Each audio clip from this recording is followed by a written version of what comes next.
Olá, servidores e servidoras. Estamos iniciando o PodSind, o podcast do Sindicato dos Servidores Públicos Municipal, que irá conversar com os candidatos a prefeito de Três Lagoas. Hoje, a nossa conversa é com o professor Vitor Wagner Neto de Oliveira e com o diretor do sindicato, nosso querido amigo Modesto, que eu cumprimento e agradeço a presença dos dois aqui neste momento. Bom dia, professor. Bom dia, Luciana. Bom dia, Modesto. Bom dia a todos e todas que estão nos assistindo e ouvindo aí. Isso. O professor Vitor Wagner de Oliveira Neto é do Partido Socialista dos Trabalhadores Unificados, o PSTU. Ele está com uma chapa única ao lado do seu vice, o professor Marcelo. O professor Vitor tem 55 anos, é casado também a professora doutora Maria Selma, do curso de História da Universidade Federal, e tem uma filha. É servidor público federal, professor do campus de Três Lagoas, na universidade, do curso de História, com atuação em diversos cargos e funções na universidade. Participa ativamente do sindicalismo no ANDES, no Movimento Unificado Popular Sindical e de lutas por moradia, mobilidade urbana, entre outros. O seu número na urna eleitoral é o 16, que é o número do PSTU, certo? Sim. E a partir de agora nós teremos a oportunidade de conhecer um pouco melhor, na intimidade, as suas ideias e propostas como candidato a prefeito de Três Lagoas.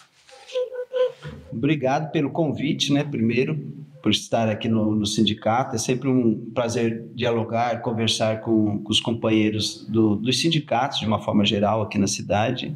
Estamos agora como candidatos a prefeito e levando nossas ideias. Vamos ver o que a gente pode discorrer hoje sobre essas ideias.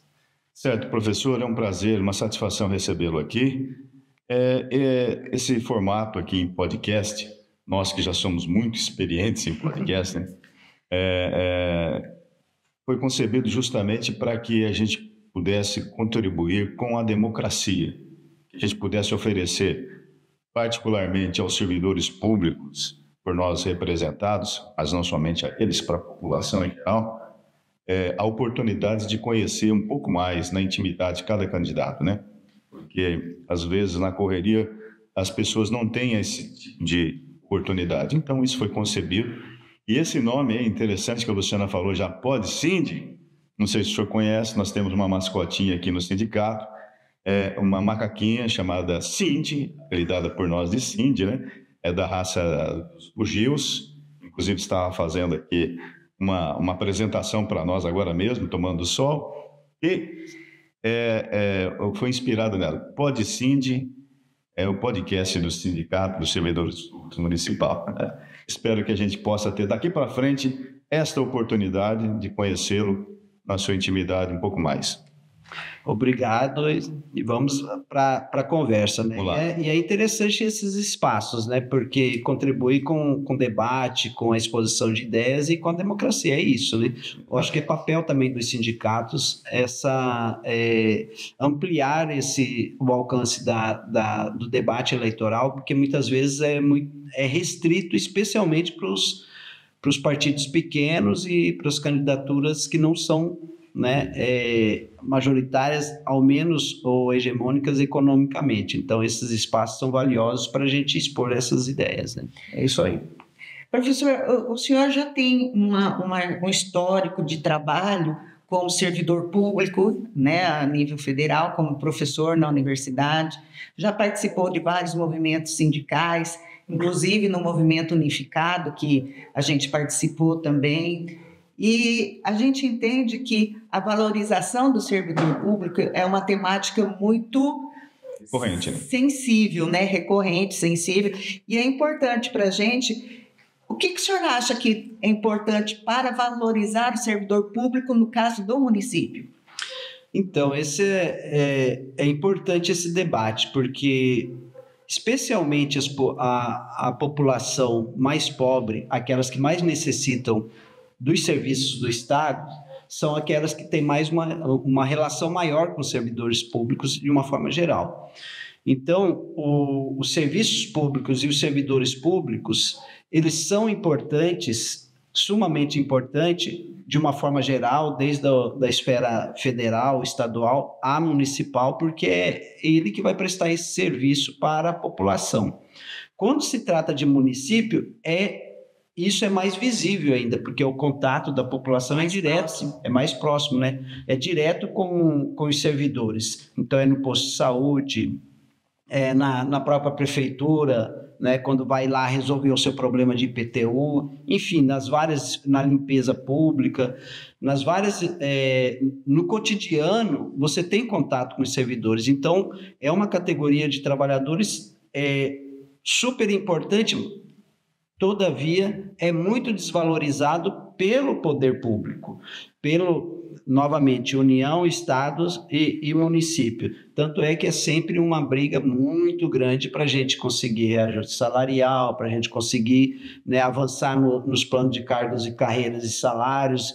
É sempre muito difícil e interessante que o empresariado que menos precisa dos servidores, mas que depende do Estado também, são os primeiros a criticar os serviços públicos ou os servidores, falando que é uma máquina que pesa, né, que pesa na máquina do Estado, do município. Mas qual é a razão do município, do Estado ou da União, se não for para servir a população? E os servidores são esses trabalhadores, portanto, que estão diretamente ligados a esses serviços para a população.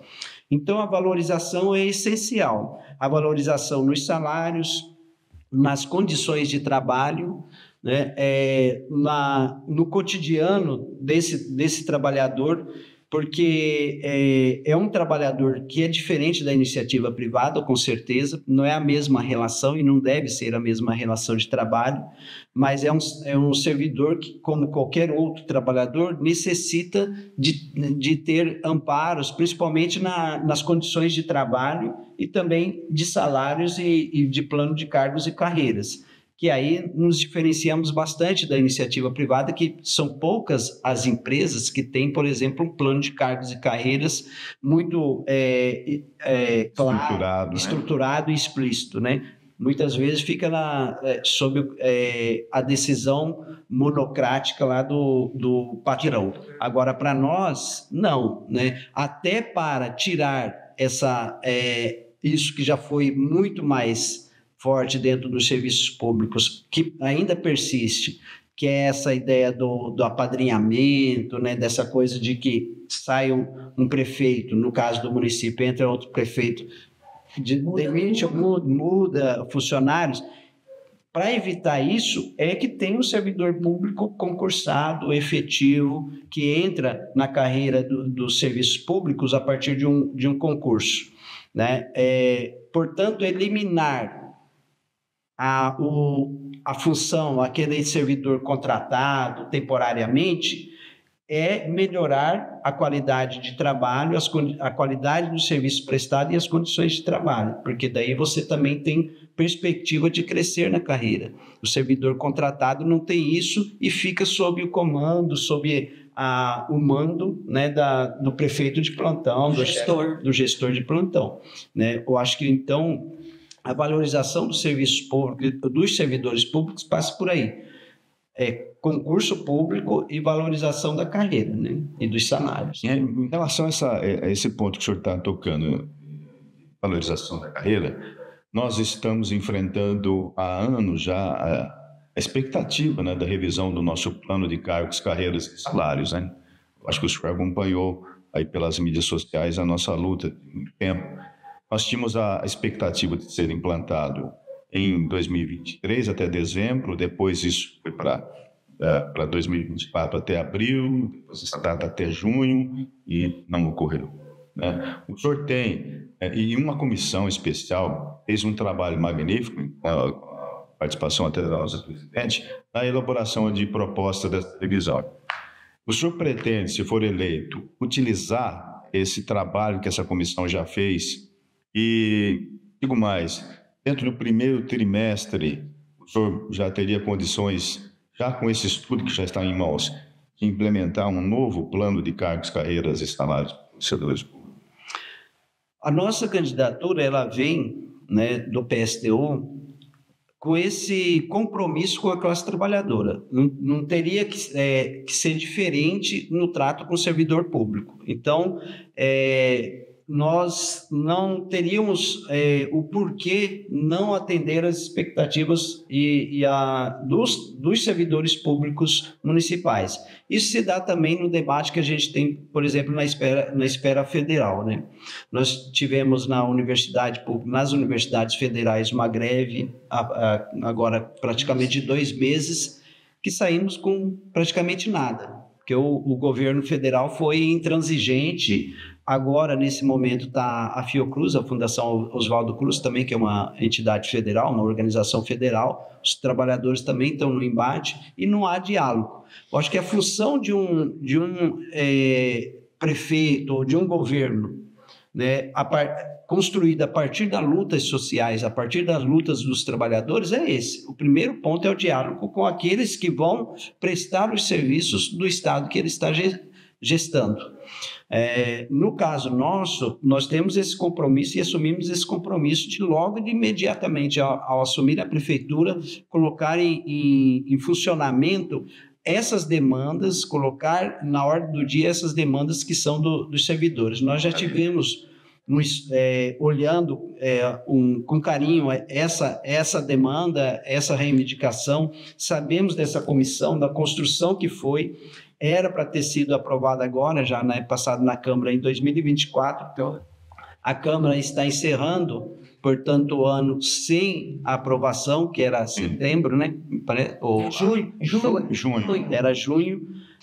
O nosso compromisso é colocar isso para funcionar, porque não tem por que a gente abrir uma nova discussão, porque é um novo prefeito, uma nova gestão, começar do zero, é aproveitar o que já tem, né? Isso vale tanto para o acúmulo que já tem do debate, do funcionalismo, como para outras questões do município, né? Maravilha. Entre obras, entre outras coisas. Não é começar do zero, é você avançar num outro patamar, porque aí é uma outra relação com os trabalhadores, né? Nós defendemos a organização da sociedade, né, aqui no município, a partir dos conselhos populares, e assim também pretendemos fazer com o funcionalismo público, né? Ouvir as representações dos servidores públicos. A Luciana tem uma pergunta para fazer para o senhor em relação a isso também, com relação às 30 horas, né, Fê? Eu ia perguntar a respeito das 30 horas e também colocar, nós tivemos no início deste ano várias conferências de saúde do trabalhador, né, na área principal da saúde mesmo. E ali surgiram várias ideias e vários problemas, né, na saúde ocupacional e tudo mais. E entre eles, a questão das 30 horas. Né? Nós já tivemos experiências em outras gestões e não houve necessidade de contratação ou de novos concursos para atender a demanda da população, e o quadro aumentou muito nos últimos 8 anos, nós tivemos posse de muitos servidores.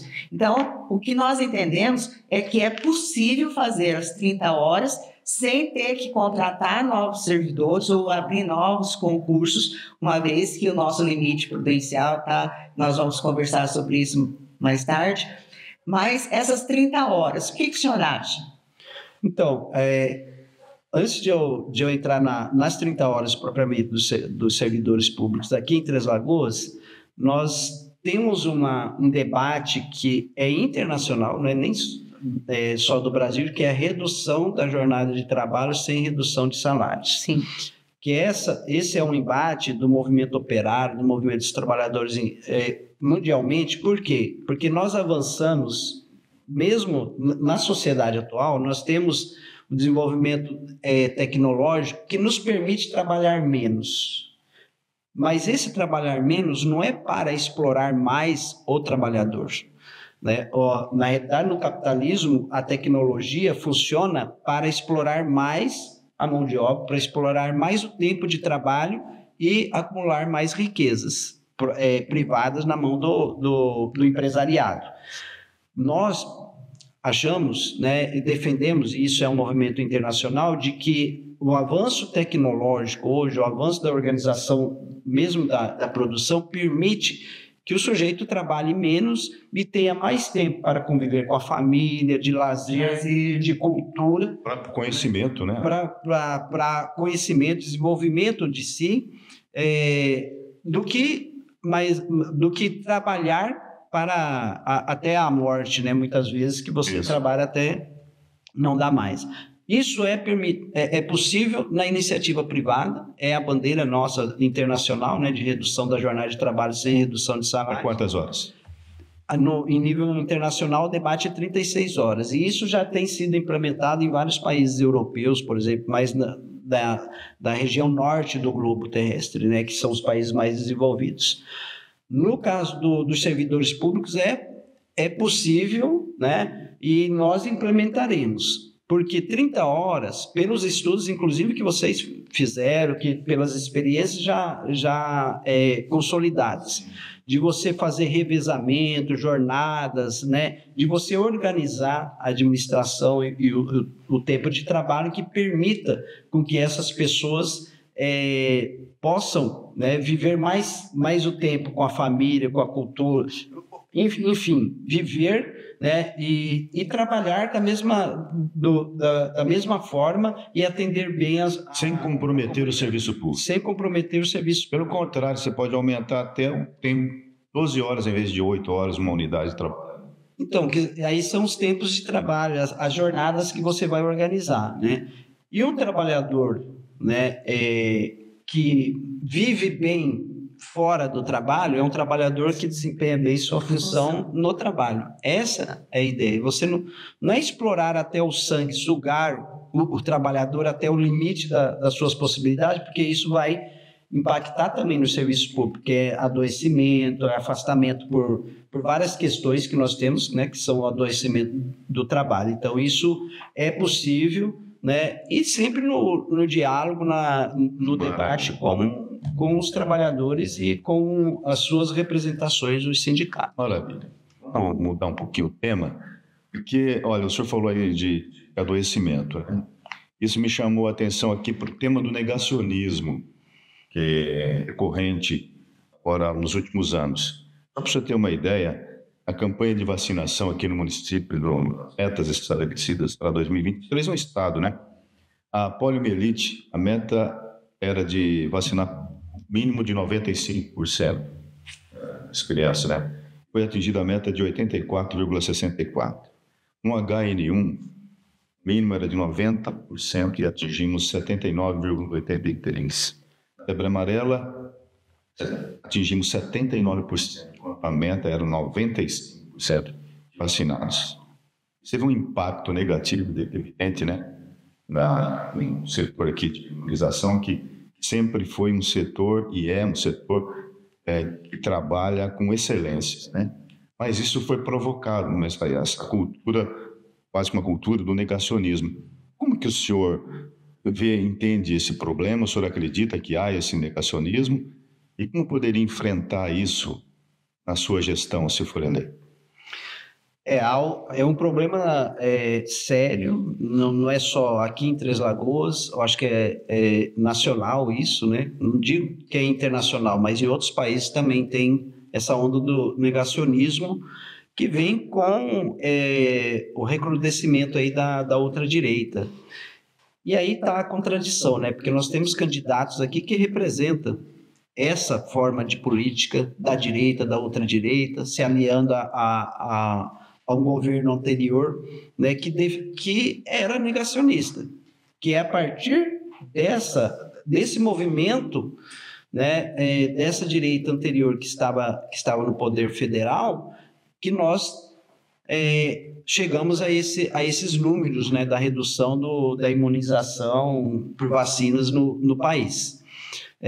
Por isso há uma contradição aí, né? Ao assumir o poder, né, se assumir a prefeitura, esses candidatos que estão aliados a essa forma de política vão fazer o quê? Né, vão continuar negando que a vacina salva vidas ou vai atuar para para voltar ao que era antes, que era a vacinação massiva, que a população procurava, né? Não precisava tantos esforços, que a população já tinha a cultura da vacina, que levava as crianças e os adultos iam se vacinar. No nosso entendimento, nós temos que intensificar o trabalho de busca dessas pessoas. Na zona rural é buscar mesmo, né? No município, né? Nas escolas, as escolas para, no caso, crianças e adolescentes, o caminho é a escola, né? Lógico que aí requer você pensar leis ou um debate, né, local, de usar as escolas para isso com autorização dos pais, né, para você chegar às crianças, mas há formas muitas que você pode estabelecer para você chegar a essa população e buscar mesmo, né? Aí você ligar a vacinação a outras atuações do município e do estado, que é os benefícios sociais para essas famílias, né? Requerer a vacinação para acessar algumas...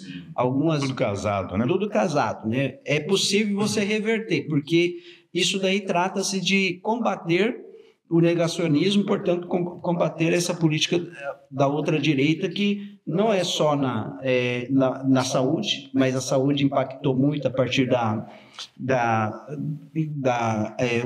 Covid-19, mas também tem em outras esferas, na educação, há um negacionismo na educação, negacionismo na cultura, isso. Na educação, até a gente ouve casos de pais querendo não colocar os filhos na escola, né?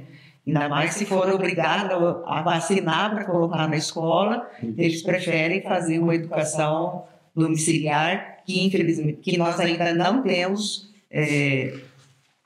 nenhuma lei falando sobre isso, né? E aí essa ideia do indivíduo, né, liberal ao extremo, de que você educa o seu filho na escola, mas aí você vai educar que sujeito, né? Sem relação social, sem relação com o outro. Porque daí vai reproduzir essa mesma ideia ultraliberal, né?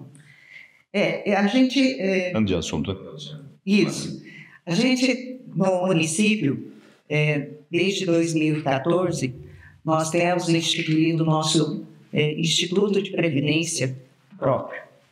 E existem algumas falas, né, que o Instituto Geral seria mais interessante. Nós temos a nossa opinião e gostaríamos de ouvir a sua. O senhor acha que é possível extinguir o nosso RPPS e voltarmos para o regime geral de previdência? Colaborando com você, Luciana, só uma desculpa aí, mas nós temos 3.545 servidores ativos, ligados ao TLPL, 410 inativos, 73 pensionistas. Desses 410 inativos, 60% são aposentados da educação, os outros 40% das demais secretarias. O valor médio da renda mensal do segurado do RPPS, que Três Lagoas, é de mais de R$ 7.247.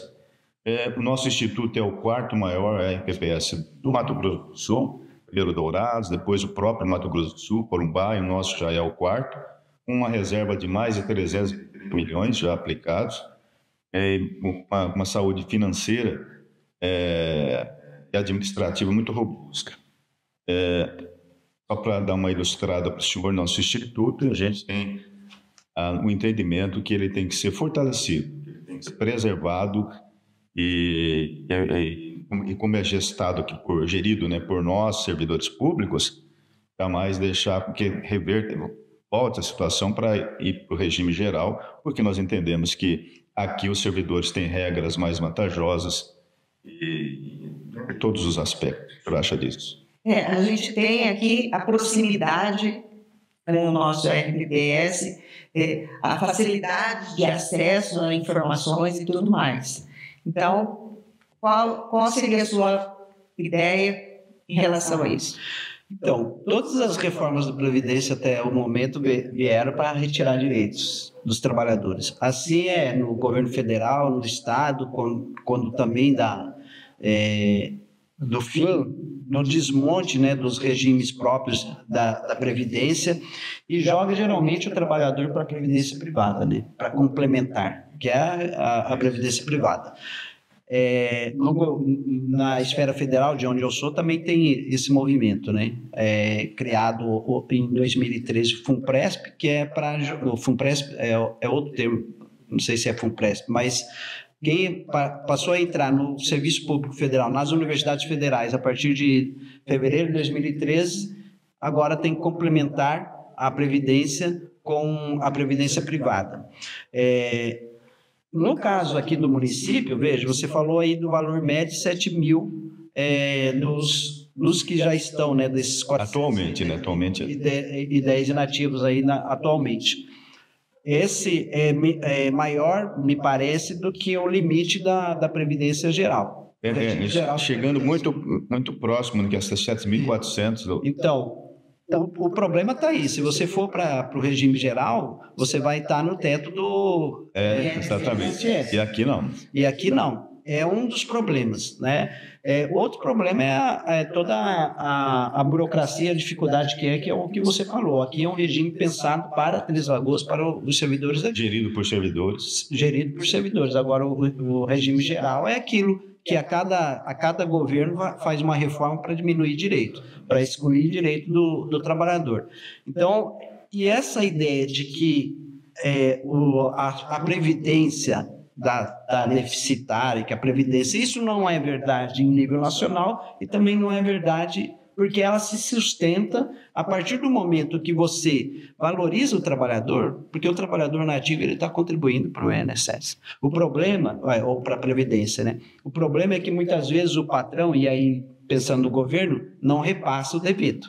Isso acontece em vários estados e municípios, como também na Previdência privada, que o patrão deixa de, né, fica devendo lá, fica dívida para a Previdência e não recolhe a parte patronal, porque do trabalhador não tem como, é igual o imposto de renda, né? Não tem como, vem no seu honorífico, não tem como você sonegar. Agora o problema é o patrão que sonega. A Previdência tem um problema aí, como também no município. Você valorizando o trabalhador, aumentando o salário, você aumenta o recolhimento para a Previdência. Então não tem essa de que com o tempo fica deficitária.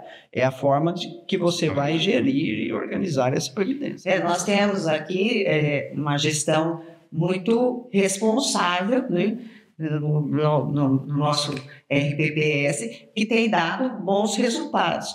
E essa preocupação é muito grande nessa questão. Me permite, dona Luciana, para mudar um assunto mais uma vez, eu gostaria de falar, o senhor, já tivemos oportunidade de conversar com o senhor sobre as despesas com terceirização, né, no nosso relatório geral financeiro fiscal, né, balanço orçamentário do município. Nós descobrimos que estavam colocando como despesa de pessoal em contratos terceirizadas, inicial e CESP, mas sendo que o contrato ele é específico para prestação de serviço, não para contratação de mão de obra. Estavam a despesa sendo alocadas num elemento de despesas que não é o elemento que está no próprio contrato direcionado, né? Então nós identificamos isso, estamos tentando na forma administrativa, não deu certo essa nossa empreitada administrativamente, ainda continuam alocando essa despesa com prestação de serviço lá, despesa com pessoal. Já encaminhamos também até o Ministério Público, está agora já sendo analisado pelo próprio Ministério Público, e eu gostaria de saber do senhor o que o senhor entende sobre isso. O senhor tem alguma opinião sobre essa questão? Então, a terceirização nos serviços públicos é uma forma de você privatizar o Estado, privatizar o município, no caso, a gestão pública, né? Os serviços públicos. Porque você vai infiltrando a iniciativa privada, né, dentro dos serviços públicos, e o recurso público passa a ser direcionado, né? Aquilo que era para atender ao cidadão, a população, passa a ser direcionado para esses empresários, né? da terceirizadas. Aí é bem típico o exemplo que você coloca, né? Porque além de você pagar, né, o serviço privado, você coloca como folha de pagamento, como despesa de pessoal. E aí você limita, aí no debate de reajuste salarial, quando a prefeitura vai no debate com o sindicato sobre reajuste salarial, sempre usa isso como justificativa. Não, mas nós já temos uma despesa de pessoal que atinge o limite no 50,7. 50,7 do limite prudencial. Que esse limite é sempre discutível, né? Porque essa ideia da responsabilidade fiscal, a gente tem que ter uma responsabilidade social, né? É isso que a gente defende. A responsabilidade nossa é com a sociedade e nós temos que atender bem essa sociedade. Mas mesmo que a gente pense nos limites aí das despesas, não se pode utilizar pagamento de empresa terceirizada como despesa de pessoal. O correto seria esse... A não ser que fosse substituição de mão de obra, né? Mas a prestação de serviço... prestação de serviço não dá. E outra, isso explica, então, né, aquilo que a gente defende, que esses trabalhadores, no caso aí são trabalhadores da limpeza urbana, eles teriam que ser funcionários públicos. É a prefeitura contratar. Por que a prefeitura paga uma empresa terceirizada para pagar... E aí a empresa terceirizada, o empresário vai pagar muito pouco para esses trabalhadores. São os trabalhadores precarizados. Também essa empresa, né? Ele não vai trabalhar a troco de nada, né? E grande parte, então, do recurso público que vai para essa empresa vai ser para o empresário, para o lucro, e não vai ser para o trabalhador. Ao invés de contratar diretamente a prefeitura o trabalhador, como concursado e tal, você paga diretamente o trabalhador, você valoriza esse trabalhador, né?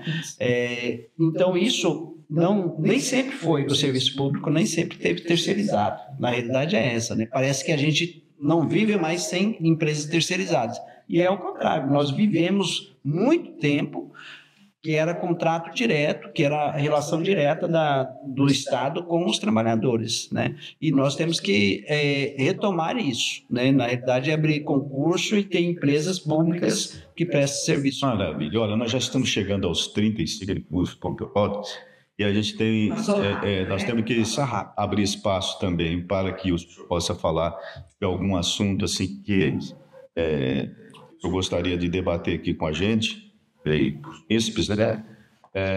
Qualquer assunto eu gostaria de falar mais propriamente, não precisa ser necessariamente ligado ao servidor público. Fique à vontade. Eu acho que, assim, uma última coisa que tem a ver, né? Porque a gente entende também que o servidor público é parte, né, da nossa preocupação. Sem servidor público, uma cidade para. Né? Uma questão talvez que esteja na pauta de vocês, que a gente gostaria de também chamar a atenção, é para a questão do estatuto do servidor, né, que está parado. Nós sabemos, em conversa com vocês, nós sabemos que está parado, é algo que a gente tem que retomar. Assumindo a prefeitura, é um compromisso nosso também de retomar esse debate e reformular esse estatuto na ordem do dia, das preocupações que nós temos na contemporânea. Ele está completando 18 anos. 18 anos. Em revisão. Agora, no mais, o que a gente traz, né, a nossa candidatura é a preocupação com o trabalhador. Nós queremos uma Três Lagoas para as trabalhadoras e para os trabalhadores. Uma Três Lagoas que se preocupa, que tem uma política para as trabalhadoras e para os trabalhadores, é uma Três Lagoas que tem inverter a lógica, inverter a preocupação. A gente sempre usa isso como exemplo porque eu acho que fica mais explícito. A prefeitura Toda vez que nós fomos várias vezes na Câmara em manifestação pública, organização social a partir das reivindicações da luta pela terra, pessoal do Cinturão Verde, nós acompanhando o Cinturão Verde, acompanhando a ocupação São João, a ocupação Guanabara, enfim, né, o movimento social de luta pelo território. Toda vez que nós fomos lá, os vereadores aprovavam na nossa cara, né, com a nossa presença, aprovava doação de terras para empresários. E é muita terra para empresário que fica parado. Um exemplo clássico é a Mabel. Você tem lá um terreno gigantesco, um barracão no meio, que foi doado na década de 90 por uma empresa, a empresa vendeu para outra, que saiu daqui do dia para a noite, sem dar notícia, sem falar com o gestor, com o prefeito, que era o prefeito atual, demitiu mais de 300 pessoas, ganhou, quando chegou, ganhou o terreno, ganhou também quando saiu, porque vendeu o terreno por milhões. E a empresa que assumiu lá, está lá ganhando dinheiro em cima de uma terra pública. Isso tem em vários lugares. Na frente da Mabel tem outro terreno também que está lá, que essa semana, inclusive, pegou fogo, né? Porque está lá abandonado. Então, isso eles doam para empresário. Agora, para o trabalhador, não. O trabalhador tem que ir para o mercado imobiliário, pagar caro, quando consegue pagar caro no terreno, quando consegue construir. Então, a proposta de você. A prefeitura tem que ter projeto de habitação social, inverter essa lógica, né? Terra para trabalhador construir e dar condições para construir, né, em forma de mutirão. Tem várias formas que a prefeitura, sem depender de políticas públicas do governo federal ou do governo estadual. É lógico que... Previsão orçamentária, mais ou menos. O governo federal tem que ter política como Minha Casa Minha Vida melhorada, inclusive, que nós temos várias críticas a essa forma de habitação, porque quem ganha é o empresário, né, da construção civil, mas enfim, o governo federal, o governo estadual tem que aportar recursos, mas o município tem condições. Se você coloca na previsão orçamentária 1% que seja por ano, você tem um orçamento muito melhor do que foi... O orçamento é 1 bilhão e 400 milhões. 400, tem 1 milhão e alguma coisa. 1 bilhão e 400 mil, mais ou menos, né? Por ano, em 4 anos, você consegue, né, implementando, que não precisa ser só construção habitacional, você pode ter regularização de terreno, regularização fundiária do que já existe, mas, enfim, é possível fazer muito, né, com os recursos que tem. Essa cidade é rica, mas rica para quem? É uma riqueza concentrada. E essa riqueza é produzida pelos trabalhadores e pelas trabalhadoras. Então, essa riqueza tem que retornar em benefício dessa maioria da população que vive nas periferias, sem casa, sem teto, sem condições de viver dignamente. Então, o nosso programa, e aí convido a todos a conhecer o nosso programa, né? Não dá tempo de apresentar tudo aqui no podcast, mas convido vocês a nos procurar, a conhecer o nosso programa. Nós temos propostas para todos os problemas de Três Lagoas, mas voltado com foco para as trabalhadoras e os trabalhadores, que são aqueles que produzem a cidade, que produzem a riqueza da cidade, né? Professor, foi um tempo que passou muito rápido, né? A gente teria, assim, muitos assuntos ainda para discutir, para ouvirmos, né? Sabedores da sua capacidade, né, de argumentar e tudo mais. Então, nós agradecemos imensamente a sua presença aqui, a sua participação. Nós temos a expectativa de ouvir todos os candidatos, para que a gente possa divulgar isso para os servidores e servidoras e a população em geral. Luciano, uma correçãozinha na matemática aqui do Modesto. Parece 1 bilhão e 400 milhões. 1% vai dar 14 milhões por ano. Acho que não, acho que é 1 bilhão. 1 bilhão e 400 milhões. Olha aí, com certeza vai ser bem maior do que hoje. Quanto que o senhor... Esse ano foi 220 mil. Isso. Reais. Não dá para construir uma casa. Né? Não dá para... nem o aluguel social. Nem o aluguel social. Então, foi realmente deficitário. Inclusive, os servidores têm muita carência de habitação inclusiva. Então, nós agradecemos muito a sua presença. Esperamos que o senhor tenha uma etapa assim, bem exitosa. Sabemos que é muito trabalho, muita correria nesse momento. E boa sorte aí na sua empreitada. Obrigado. Eu também gostaria de agradecer a sua participação aqui. Tivemos a oportunidade de conhecer um pouco mais da sua idade, das suas ideias, e desejar sorte para a sua campanha e aberto aí para as suas considerações finais. Muito agradecido. Obrigado a vocês pelo convite. É um espaço interessante para a gente conversar, expor as ideias. A nossa candidatura em Três Lagoas, como as várias candidaturas do PSTU em diversas cidades do país, tem o objetivo de construir o movimento da classe trabalhadora. Esse é o nosso objetivo. É lógico que a gente entra no páreo para vencer as eleições, fazer o debate localizado sobre Três Lagoas, sobre os municípios.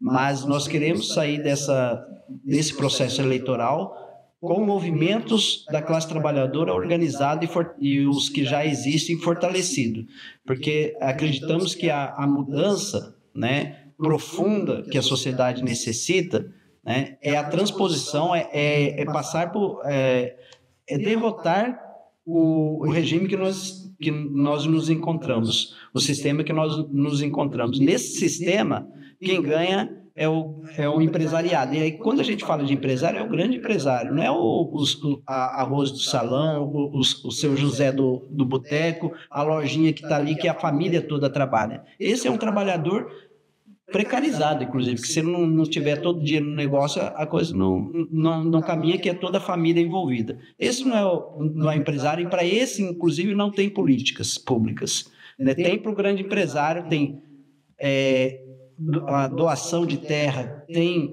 empréstimo subsidiado BNDES, muito subsidiado, né, no juro que a gente paga, né? Então, a nossa política é para a organização da classe trabalhadora, as nossas candidaturas.